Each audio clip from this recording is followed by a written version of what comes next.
Hi, I'm Gary, and welcome to another episode of Physical Format Rock and Roll, where we talk about all things rock and roll and classic metal. So, this will be an episode of new album review. Today, we're going to be talking about the latest release from the band Larkin Poe, and it's called Kindred Spirits. Those of you who are not familiar with Larkin Poe, they are made up of two sisters, Rebecca and Megan Lavelle. I think I'm pronouncing that name correctly. I'm not 100% sure. But they are a blues band, a blues rock band that I became interested in a while back. And this is their latest release. I will say that I wasn't exactly sure what I was thinking about this album as far as how much I was anticipating it or not, because once I heard that it was all acoustic and that it was a covers album, a complete covers album, I didn't know if that's kind of, what I wanted or if that was a step back. But at the same time, they always have a few covers on their albums, and they are the type of band that when they do a cover of somebody, because of the kind of music that they play, the style of it, they don't sound just like whatever song it is they're covering. They're going to bring their own touch to it. So that's what they do on this album here. Some of the track list on it, like I said, when I saw some of them, I was kind of like, man, do I really need to hear that song again? But they definitely do their own take on it. This band is extremely talented. Both the sisters just bring so much equally to their music.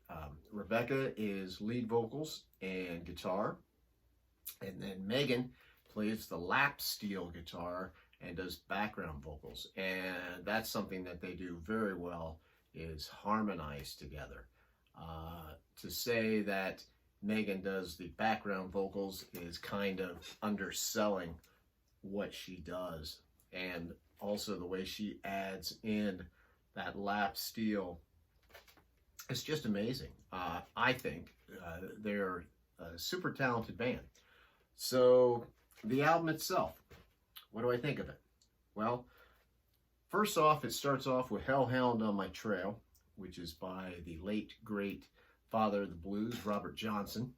I will say I was a little disappointed in that, because they only play like a minute of the song and then they stop. I did see that there was a video on YouTube that they did, which they played the entire song. I'm not sure why they didn't do that on here, but sounds good what they do play, but they only play a little bit of it. I guess it just kind of introduces the album. And then it goes into Fly Away by Lenny Kravitz, which is just a very cool cover that they do. Like I say, all of these, I guess I could just say it on all of them, that they make these songs their own. I would have changed a few of them. There were a couple of songs on there that I wish they would have picked something else to cover. But overall, it's still really good. The next up would be Rockin' in the Free World by Neil Young. Now, this is a perfect example, and if you have seen this on YouTube or whatever, you'll see what I mean as far as how they take a song and make it their own. That is, it's just an awesome job. You're the Devil in Disguise. There was one of them where I thought, oh, God, that just seems stupid that they're going to be doing that. But they do that so different that it's really cool. They do In the Air Tonight by Phil Collins, right? You're thinking, who would even touch that? But they do a good job of that. And then they do a haunting version of Nights in White Satin by the Moody Blues. There's another song where you think, God, do I really need to hear that? but then you hear their version of it, and it's like one of the highlights of the album. These women are just, the way they can take a song, translate it, make it their own, is just very cool. Who Do You Love by Bo Diddley? Now that's one of them I guess I would have thrown off for something else. I mean, it's fine. Their version is fine, but I would have picked something else to put on here. But then they do a song by Post Malone, Take What You Want, and that is awesome. That's another highlight of this album. They do a really great job of that. Ramblin' Man by the Allman Brothers, Bell Bottom Blues, that's good. Crocodile Rock is kind of a surprise that they did that. They do a kind of neat little version of that. So overall, it's you know, a very good album to have. A lot of it is haunting. There's a haunting aspect to a lot of these songs that they have, and those that they have that on are my favorite tracks on this album. It sounds good. They definitely have their own sound. They produced this album on their own. I know they actually went in and recorded it twice. You can see the vinyl. It's one of those cleared deals that they have. They always have either colored vinyl or clear or something like that. So overall, I say it's a pretty good album. It's worth picking up. I will say though, and they didn't have really much else. They had this in there, so not a whole lot in that one.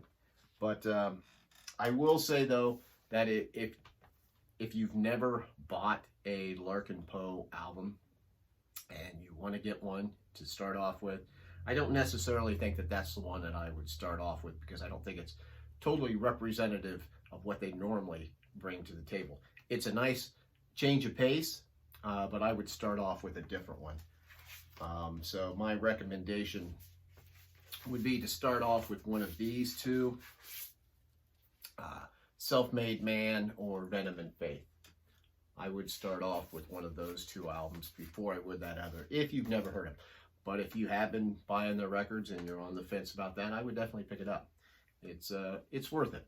It's not, you know, will I listen to that one as much as I do these others? No, I won't, because it doesn't have enough of the normal excitement to it that their other music does.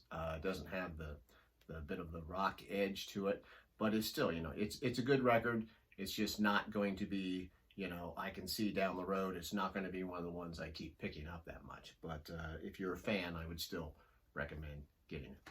So I'm curious if anybody else out there has heard this and what their opinion of it is, what some of their favorite tracks are.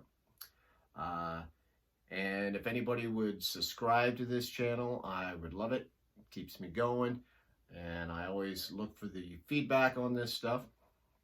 So in the meantime, I'm Gary, and this is another episode of Physical Format Rock and Roll, and I will see you down the road.